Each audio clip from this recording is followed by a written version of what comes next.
Jams, jams, jams. Picture books and jams. Welcome, everybody, to PBJamz.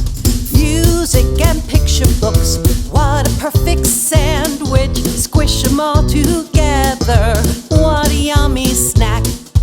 PBJamz, yummy books and music. PBJamz, reading, writing, teaching.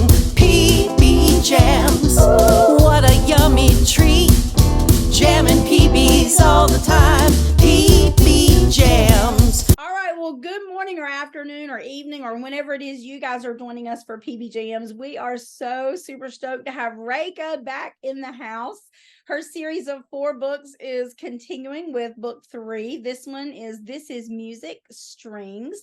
So the other 2 are behind me here. We've already highlighted those on PBJamz. So if you missed them, make sure you go back and grab those episodes to go along with this new one. Welcome, Rekha. Thank you for having me again. Always good to have you. Rekha and I have already been chatting for a while because we really enjoy chatting music and books. And so it's always a fun conversation when I get to have Rekha here. So talk to us, Rekha, about this new book, Strings.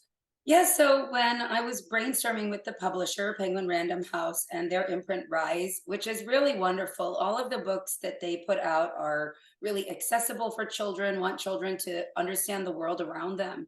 And so, again, the catalyst for this series really started for me during COVID, when I realized that a lot of children just weren't having access to music or musical instruments or music in schools. And I wanted families to realize that instruments really are all around us. And music is all around us. So in drums, I talk about how the fridge or a slide or a table could be a drum. And in horns, we talk about how a conch shell that you find at a beach could be a horn, or a party horn, or a truck horn. And in strings, we do the same thing. So we talk about how there is obviously the guitar. And again, using each of these books in the series to introduce children and their families to what these instruments are, but then expanding it. So of course, there's the traditional instruments in the orchestra, but there's also the sitar in India. There's the liu qin, which is from China, which is, I'm trying to position this here. Of course, there's the harp. Yeah. And then one of my favorite spreads is helping children understand that a piano is actually a string instrument. Yeah. And so always that element of surprise. There's a page in here where we talk about you could make your own string instrument. A tissue box with 3 rubber bands could become a string instrument. Always a play on words. So string cheese is fun, but not an instrument. And then keeping in the trend with each of these books, there is an instrument in the back of the book. So children, after they read it, can actually get the feeling of plucking on a string. Very nice. Yeah, super exciting. And this one was really special because my daughter plays the viola. And I remember when she was trying to decide what instrument to study, she said, I want to play the viola because you don't play it. And I love that. And it was kind of tongue in cheek, but it was also, now I can teach you how to play this instrument. And she's nicknamed her viola V. And when we went into the studio, which has been also really lovely, that I was able to record not only, the narration, but bring in instruments into the studio for each of these books. She played the viola. I played, one of my ukuleles here. One of my kiddos played the rubber band box. We have the banjo. So it was a lot of fun. And drums and horns recordings were both named like one of the 2 of the best children's books recordings of 2023 by the American Library Association, which was a really nice acknowledgement, because I remember, when I was 5, 6 years old, we would have those books on tape in the library, hanging in the plastic bags. Yeah. And it's like listening to the sound. When you hear the ding, turn the page. I used to make my own recordings on our little Sony cassette player and force my poor brother to listen to all of it and follow the pages. But that experience of getting back into the studio, both as a musician, but then now also as an author, and to be recognized in that way was really lovely. And so we're hoping to do that again with voice. And this book is what I'm super excited about. I just think the cover is so pretty too. It is I just love it. beautiful. Yeah, the colors are just fabulous, which they're all colorful, and I like that, the illustrators using different colors. You can see the green, Yep. the blue, and then the pink and red for this one. So I love that color palette. And Yes, and I have to give a shout out to Tanya Yakunova, who was right in the throes of all of the horrible things happening in Ukraine. That's where she lives. oh wow. And was, we had to put this work on pause just to make sure she was safe, her family was safe, everybody around her was safe, and pushed through and has just done incredible, incredible art.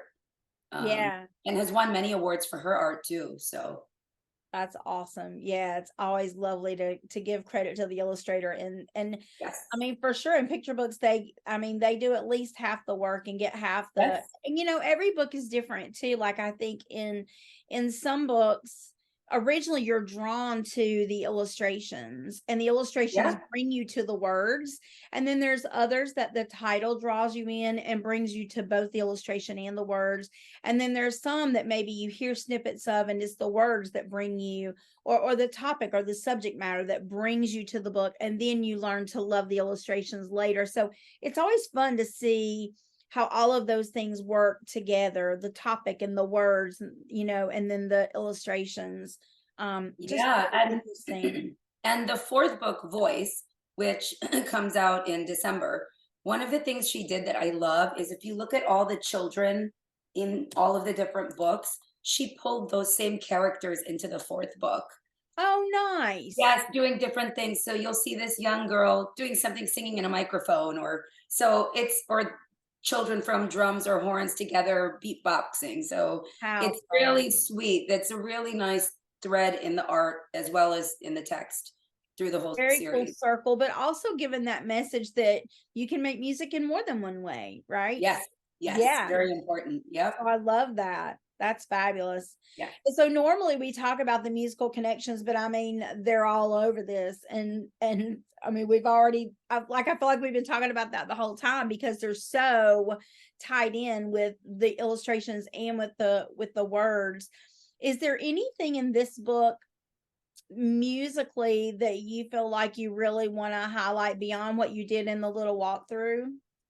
I think one of the challenges that I've seen as a music teacher and as a parent is having access to instruments, right? And if you think about the stringed instruments, they're probably some of the most expensive Mhm. to own, to play, to find. I'm really excited about the fact that we're able to introduce young children and their families to these different types of string instruments, but again, recognizing you could take a Kleenex box and string. So the purpose really is to show these are all these different instruments in the string family, but how do you play them? And that was probably one of the hardest parts for me to write, is to find that Mm. through line, that kind of refrain, to Yeah. use a musical term, of course. But so for drums, it was really easy for me. It's like drums are used to keep the beat. You keep the beat. That's there. That's what they do. Horns, what do? You take a breath and blow. But for this, there's so many different ways you could play a string instrument. So the refrain changes a little because I wanted young children to know that you could strum it, you could pluck it, you could glide your fingers, you could glide a bow, you could use your fingers or a bow, or sometimes none of them if there's just one string like the one we have in the book, or you tap on keys and then there's little hammers inside the piano. So there's so many different ways to play string instruments that it was really important for me to just introduce all those different words that we use. But I really hope that that's the biggest takeaway. Yeah, I think especially with these being in board book format, I love the fact that you integrate so much great vocabulary, but also one of the things that I love most about this series is how you bring in instruments from other cultures. And so board books we think about being for very young kids, and it's awesome to think that at 2 or 3 or a year and a half, that they're getting the sitar, and they're getting the tablas, and they're getting all those multicultural instruments that typically they probably wouldn't encounter until they're in a more structured music program in elementary school. Yeah, and a lot of elementary school teachers don't teach it either, right? I think when I think True that. about my undergraduate experience studying music, it was all just Western classical, white male composers. And a lot of that has changed in higher education, but it trickles down to then what we teach in the classroom and what we're learning about at home. So yeah, absolutely recognizing that there are different string instruments all over the world. You know, they all have different purposes. They're all played for different reasons, but helping children to understand that this is a family, this is the type of sound it makes. These are all learned skills. We're not born knowing what a trumpet sounds like, or what a ukulele sounds like. And part of the wonderful part of the audiobook and the ebook is that we created a little quiz at the end, and the publisher and was so lovely, yeah, to help include this. And what we did was this five, like I think it's 5 quizzes, and so we say, is this a drum? And they hear maybe a banjo, and we say, nope, that's not a drum, that's a banjo. So we do that for the audiobooks for every single one of these books, because that's how it's part of, right, becoming a musician is your oral skills and your oral training. Because we couldn't put that in the book physically, Right. there had to be that component for families and children to actually hear what these instruments sound like. So the audiobooks are really a wonderful complement to the physical board books. Yeah, I love that. As somebody who tries to integrate music into my picture books too, I get that a lot. Like, I think, oh, this would be better if there could be a video, or if, you know, I'm working on one now that it just needs to be a flipping museum. I know, right? You know, so it's great that you can have some, you know, additional ways that you can get those things across. Music in particular is very auditory. So the auditory books are really wonderful to be able to bring those pieces into kids, to their ears, and not just with the words and the pictures. Yeah, and when I do school visits or in-store events, I have a great event coming up this Saturday in Chicago at it's a suburb, at a bookstore. They're celebrating their 18th year. Read Between the Lines, which is such a fun play on the word lines. Yes. Because that's the owner's last name, Lynes. But Oh, I bring fun. but I bring a ton of instruments to all of these events. And Nice. so that's the other piece that I'm able to bring, that I hope anybody who gets a book maybe goes to some online retailer. Some of these instruments are really cheap and accessible right now. You don't have to spend a lot of money to get a basic drum or tambourines, or even like small stringed instruments. But that tactile piece too, to have children be able to touch these instruments or see what they sound like when I'm reading, is so important. Yeah, that's You fabulous. can talk about music all the time, but again, that they have to hear it. Yeah. Or feel it, right? Or hold it to know that connection. Because music really is one of the few things, I think, in our world that engages us in all of our senses. Mm-hmm. Yeah, it's really amazing. And the accessibility that you talk about is key. And it's so interesting to think. I did a unit with my students this year on building an orchestra of hope. I don't know if you're familiar with that book. I had done it on PBJamz and I fell in love with it. It's about the recycled orchestra of Catora in Paraguay. And so again, it was getting that multicultural bit in. It was the kids just loved it. We did it just past Earth Day and it was so fun. But I followed it up with making recycled instruments of our own, right? Like very elementary level. And so we did drums, and we used just coffee cans or Pringle cans or what, and just let them decorate, you know, and then they just bang. But it's like you've given them the world. I mean, you've given them a coffee can that they were going to throw in the trash anyway. You give it back to them and say, okay, now it's a drum. And they're like, oh, this is the coolest thing ever. You know, you take a water bottle that you were going to toss in the trash, and we went out on the playground and gathered acorns and put them inside and did some permanent marker on the bottle. And now you have your very own shaker. Yep, your own shaker. You know, and toilet paper tubes or paper towel tubes, and you let them color and staple the end the other way. And now they've got their own little handheld shaker, again, a little or a rain stick. Yeah. And I mean, they were so excited. And in fact, one of the groups didn't get to do it. And so it was like a couple of weeks later. And I said, okay, so we can do a dance party, because that was what was coming up next. So we can do our dance party, or I can catch you back up and let you make your own instruments. Which would you rather do? And they're like, make our own instruments. Oh, I love it. And so, yeah. And so they made water bottle shakers and toilet paper tube shakers, and they would rather do that than have the dance party. And so providing that accessibility is not always hard. You know, we think of it as having to be these really structured instruments and music lessons, but before all of that, they need chances just to explore and have fun and make music on their own terms. That was so much a part of my early childhood curriculum when I taught, was there always had to be some instrument that they make. And the thing that my preschoolers would always say to me, do I get to keep this?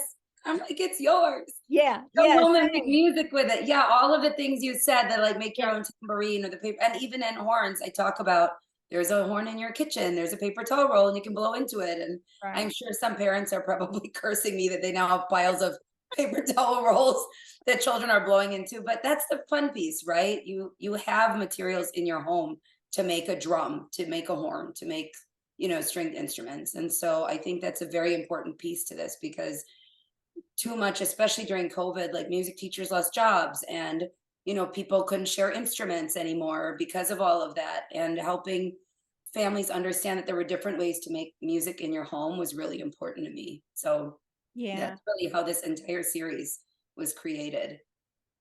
Yeah, another thing, just from our conversation, you talk a lot about your ukuleles and how you always take them with you. And I've noticed that that's really crept down into elementary education. Used to it was recorders was the Yep. first access. And a lot of schools still do recorders. Our school system still does recorders from like third grade up. But I've noticed a lot of my music teacher friends are doing class ukulele lessons, and so they have a class set of ukuleles, and they're actually teaching that in much the same way they did recorders. And so I think the access is changing even in the school setting now. Yes, ukuleles are now becoming very much a part of like 5th grade music curriculum, which is great, which is wonderful. I mean, it's such a simple instrument to learn, but it's so rich in its history and its sound. And it's nice because it's like the smallest string instrument, and kids really enjoy playing it. And again, it's one of those instruments you can pluck, you can glide, you can use your finger, or you can use a pick. So it's really nice. I really enjoy seeing that. I have to share a fun story. When I was doing school visits, I got a call from a local music teacher who wanted me to come to visit her school. Long story short, she already had drums and horns, and I came to promote strings. I found out we ended up going to college together. We didn't even realize it. I know, we were in undergrad together in Chicago. And she shared that when she joined at this school, it was like the previous teacher was there for 30 years and had been doing the same archaic curriculum. And she's like, I have to revamp this. So talking about access to instruments, she went to Home Depot and told them, I'm a music teacher. Can I get a couple of drums? They gave her not drums, the orange buckets. Uh-huh. And they gave her 30 buckets for free to build Nice. up her classroom. I know. So I think businesses too are really helping to support music teachers and educators. And sometimes you just have to ask and see, who'd be willing to support you with the viola that my daughter's studying. Like we rent it every month, and it's not very expensive to rent. But what this company has done is every month that I'm renting this instrument, ultimately, how many of her years she continues playing, if it ends up covering the cost of the instrument, we can just buy it from them. Nice. I know. So So it's basically like a rent to own if you keep it long. yes. Yeah. Yeah. And so I talked to her about it because, there's always like there's band and everything. And I said, do you really want to continue with this instrument? And she's like, yes, I do. And it's really wonderful. So I don't feel like, I wouldn't think I'm wasting money on it, but right. As a parent, there's so many other things I'm paying for, that to know that ultimately it's just in the bank for her to eventually own this viola if she wants, it's just wonderful. Yeah, that is fabulous. Yeah, so there's a lot of ways, like you said, that schools are changing, curriculum is changing, and that accessibility piece is changing.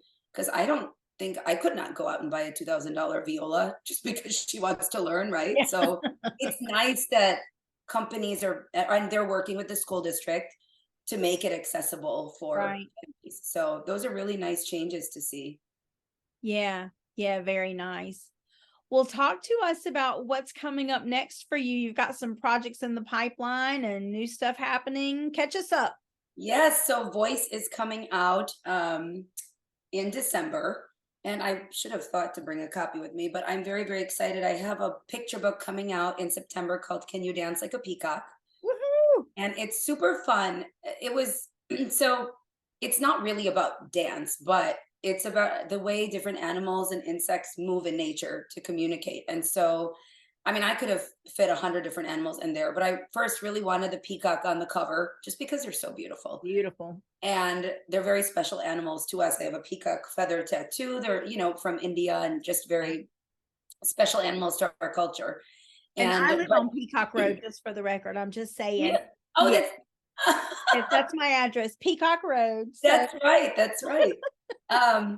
But there's like bees waggle to show where the honey is, and flamingos dance in a group, and there's the dung beetle that marches around its little ball of poop for lunch. And so I think it's going to be really, it's gotten a lot of great feedback already from teachers.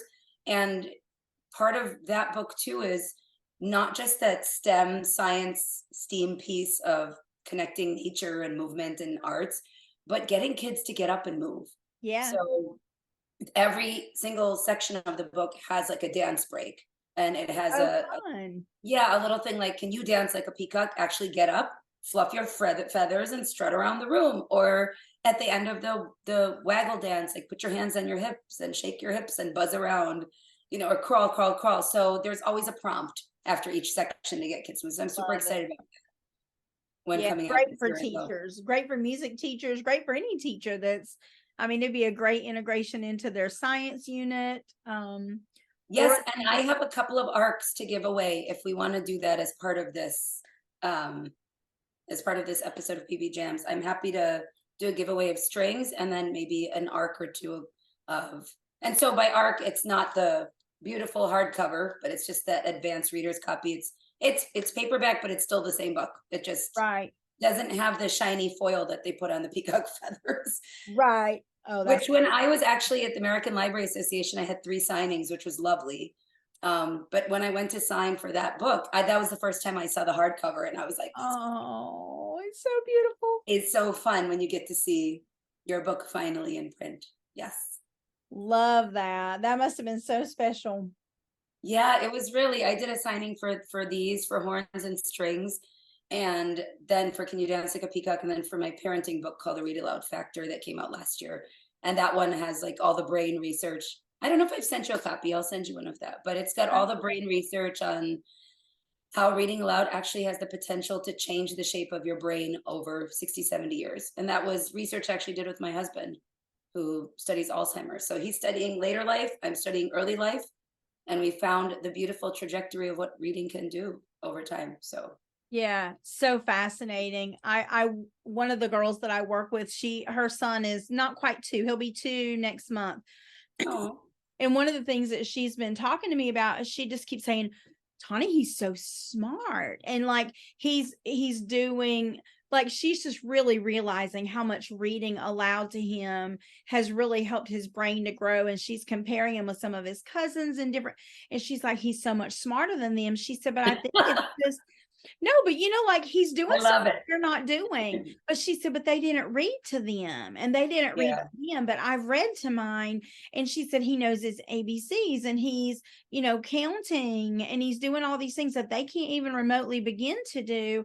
But that's what she's targeted just in her action research in her home, has been reading aloud has made such a difference for her little boy. And it's been so fun to watch that kind of play out, and for her to realize that and notice that. So it's been really cool. Yeah, it's really, that's a fun book that I wrote. It took me several years to write it, but it was a wonderful project, and I got endorsements from Raffi, who's amazing, and he's a good friend of mine, and Mr. Eric Litwin, who is also a good friend of mine. But what the thread, I think, between the 3 of us, which is why I really appreciated the support, is that we like to do books that you can sing, right? So and I think that's so important. And there's that piece in there as well. I mean, there is a musical element to the way I read aloud these books, right? There's a rhythm to the text, and that plays into it too. And any way that we can pump music, we do, right, Tawny? Absolutely. Yeah. Well, because it goes to your brain in a whole different way. And it helps kids learn in a whole different way than the words come one way, the music comes a different way. And I've always been a proponent in teaching that the more ways you can get material into kids' brains, the more readily accessible it's going to be to them later on when they need it. Absolutely. It's like filing when you put something in a, I don't know about you guys, but well, and I'm dating myself because I don't guess we use filing cabinets much anymore. But like used to, if I had extra copies, I would put them in a few different places in my filing cabinet. So, well, if I'm looking for it here, or and I do the same thing on my Pinterest board. Like, okay, I might look for this if I'm looking for this, but I might also look for this if I'm looking for this. So let me put it here and here. And that way, no matter where I'm looking for it, I'm going to find it. And I think our brain is very similar, that if we put it in there with words, and we put it in there with art, and we put it in there with music, and we put it in there with science, it goes to different places in our brain, and it builds those pathways so that when we need to access that information, is like, there it is. And we know that children learn more from doing, from making music, from building the art, the dance. Part of that Can You Dance Like a Peacock book that I was inspired to write about why movement is so important and why it helps children remember is several years ago, I was working with an arts organization in Los Angeles, and I was doing research on their second and third graders, and they had teaching artists come in. And I remember talking to these second graders about what was it like last year? What did you learn? And they were learning through dance and theater. And they said, oh, I remember the waggle dance, the bee dance. And that actually helped them do better on their science test because they got up and physically moved and they sang. And so there's such a piece to how we use the arts with books to teach. That's really, really important. And so, we need more books like this and more people to champion these stories like you do. I'm so grateful to you for giving me a platform to talk about it. Oh, love it. And I love how it reaches different audiences. You know, my hope for PBJamz is that it is reaching the music teachers, right? And saying, here's all the ways that you can use these books in your classroom, but also the parents, you know, saying that you don't have to wait till your kids in school for them to have music experiences. They can have them, you know, at home with you through these books and through the activities that relate to these books. And then also for the authors like us that have been starting out and trying to find their place in the world of picture books, you know, that it's going to give them places too to expand their horizons in their writing world. And then the musicians, I love it when I have people on that are music people, as well as, I mean, I love having all my people on, but there's always a special element to the episodes that come in where people have musical knowledge, right? It just gives us another layer to talk about. And so reaching those music people that are making music for kids is really powerful too. So those are some of the audiences that I hope are eventually it's going to get around to all those people, because music is universal, and it comes to us in all these amazing ways, and I love being part of that. Yes, well, you're truly a champion for it, and you have your own wonderful accolades coming, and slowly but surely to share all of those out.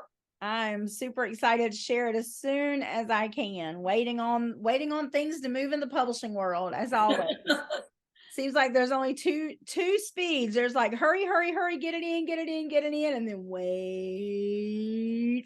Yep, that's exactly it. That's how it works. So if you're in that waiting place, just know you're not alone. We're waiting. Rekha's waiting on news about different things, and I'm waiting on a bunch of news too. So we're all just in the waiting game, hanging out together in the waiting room of publishing. Waiting for our baby books to be born. That's right, our baby books to be born. Absolutely. Yeah, but it's super exciting. Well, thank you. So is there anything else you want to share with us before we close out this episode? No, I'm thrilled for everybody who's read this series, who loves reading aloud with their children, who loves books that introduce music. This certainly isn't the only series or any books that talk about music. I think it's so important for us to recognize why music is so important in our children's lives. One of the things I get asked the most often is like, how does music help children learn, and why is it important? You know, it's just playing an instrument. And I said, if you think about early literacy and the way in which we teach the alphabet, not just in the United States, but across the world, it's through song. Yeah. And so music and early literacy skills are fundamentally connected. They're so important. And I'm thrilled with this series and so grateful, you know, that Penguin Random House and Penguin Workshop and Rise, which is their imprint, really believed in this, and all of the other books that they publish are all about helping young readers understand the world around them. So yes, please pre-order a copy. I think it's coming next week, or get a copy when it comes out, and look for Voice, which I think is probably going to end up being my favorite just because I'm a singer. Yeah. And the back of the book has a mirror. That's the instrument we put in there. Love So it. kiddos And can Rekha see will be themselves. back to talk about voice a little bit closer to time for that. So stay Yay. tuned. Yeah, stay tuned for that, and we'll touch base and catch you up with all the fun things about the voice book. This series is just so fabulous. It's great for young kids, but as I said last time, I also can use this in my K2 classroom. Yeah, it's not limited. Rekha does a great job of introducing multicultural instruments throughout this series, and amazing music vocabulary. So this does not have an age limit, even though it's a board book. And if you have not listened, even I think on Amazon, they do a little snippet of the read aloud that Rekha does, the narration, which is Yes. just lovely. So make sure that you head over there and take a look. I'll link all that below, as well as the generous giveaways that Rekha's offering for strings, as well as for her arcs for her new book coming out, Dance Like a Peacock. So Yeah. so much to look forward to from Rekha, and we will definitely be seeing her again for voice, and then probably again in the future. Who knows? Because those of us that do music, it tends to show up in our work. Yes. Doesn't it?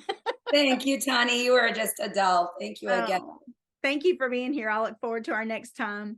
And thank you guys for being here for PBJamz today for one more episode. And we hope we'll see you next time on PBJamz. PBJamz, yummy books and music.